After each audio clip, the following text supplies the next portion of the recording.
Hello and welcome to another of our video podcasts, and this one is on anxiety. Now, I know that the bulk of people who watch these are over 45, and the question here is, does anxiety change with age? Well, I think it does.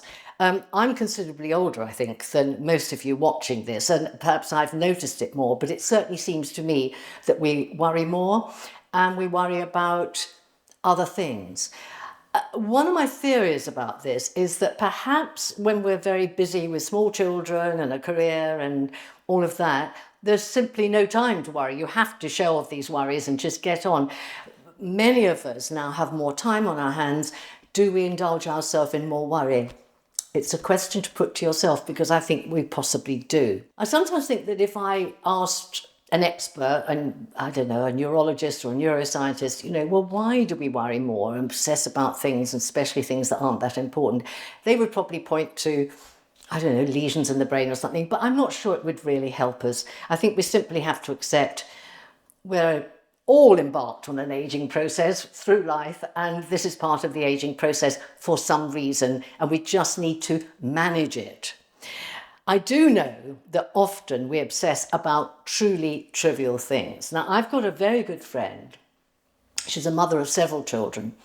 And through the years, she'd be the person, if somebody said, oh, let's just all have supper together, she would do it at her house. Somehow food would appear on the table. It would all be organised. She always coped and was unflappable. Before Christmas last year, she lay awake worrying.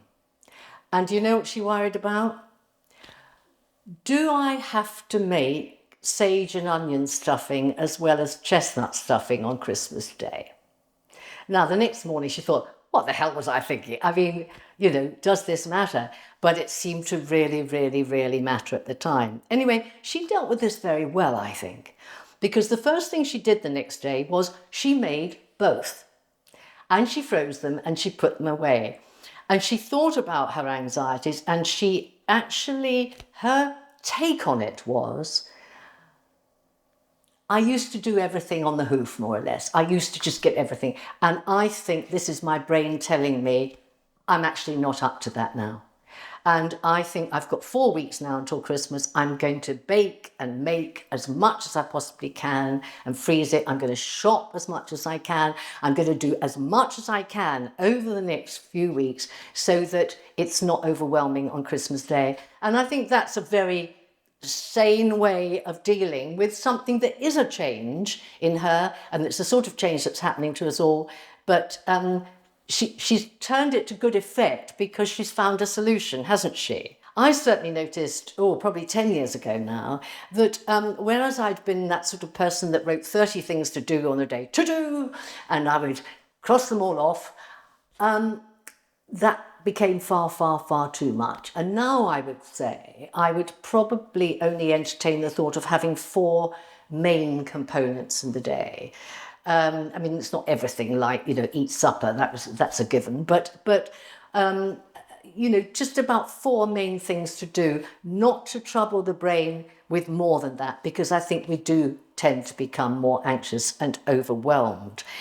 What else can you do? Well, if you have thoughts buzzing around your brain that are worrying you at night, I think often the only thing to do is to get up, make a list of what's worrying you, and then it can really help to put that list away in a drawer and shut the drawer. It's sort of like going, I'll deal with this tomorrow.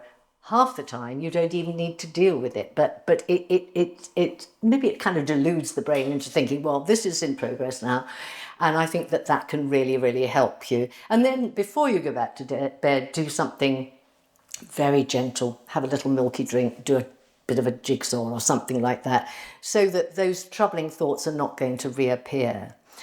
Make sure too that there are ways that you routinely diffuse tension in your life. That could be, going to a dance class, playing a musical instrument, doing things like puzzles, meeting with friends, all those things. What does it for you? What are the good stress busters in your life? Make sure you're getting enough of them.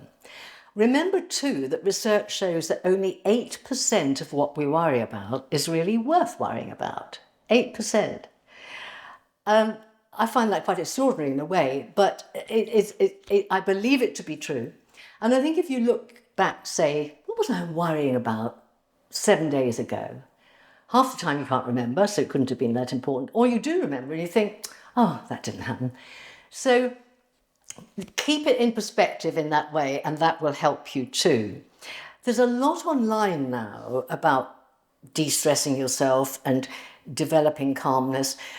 I had a little look-see at what there was, and on YouTube, there are all these sort of guided meditations that are really good. And I think they would be very calming, and mindfulness as well. And so have a little look, because these are free usually, and that could really help you. Lastly, I just want to address worries about your health. For you to have found your way through to the Slimmr site, I think that probably you were worried about your health. You should be less worried now because you're actually doing something about it. But it could be that you are troubled by more worries about your health. Now, why would that be? Any psychologist or psychotherapist will tell you that people very often deal with a major crisis in their life, sort of moving house or husband walking out, sickness in the family. They deal with it quite calmly. But then when the crisis is past, they go to pieces. That's quite a common thing. I'm not saying you're going to pieces, but you could be now troubling yourself with all sorts of worries because it's perhaps come home to you just how many illnesses you were perhaps in danger of contracting or suffering from in the future. So I think you need to really put this into perspective, and when you get those worries, go, well, life is a worry. Our health does change as we get older, but I'm now doing all I can to make sure I keep out of the clutches of various, chronic conditions, and be proud of yourself for that, and stop being anxious because you're doing your best. So hopefully what I've said to you today will highlight some of the ways of dealing with anxiety, and I look forward to seeing you again next time.